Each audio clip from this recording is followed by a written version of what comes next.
నమస్కారం.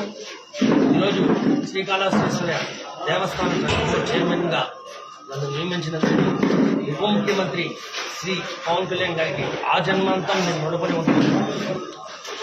ఒక సిఐ ఒక కార్యకర్తని కొడితే శ్రీకాళహస్తికి వచ్చి ఆ కార్యకర్తకి అండగా నిలబడిన శ్రీ పవన్ కళ్యాణ్ గారు ఈరోజు గెలిచిన తర్వాత అదే కార్యకర్తకి ఇంత పెద్ద పదవి ఇచ్చి పవన్ కళ్యాణ్ గారు జన సైనికుడికి నేను అండగా ఎలాగైతే ఉంటానని నిరూపించుకున్నారు.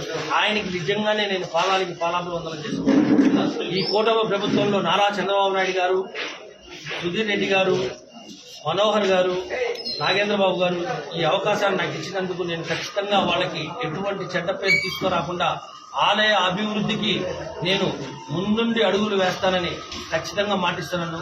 పవన్ కళ్యాణ్ గారు నాకు ఇచ్చిన ఈ ఒక బాధ్యతని నేను ఎటువంటి తప్పులు చేయనీయకుండా అక్కడ ఆలయ అభివృద్ధి కోసమే నా కృషి చేస్తానని మాటిస్తున్నాను.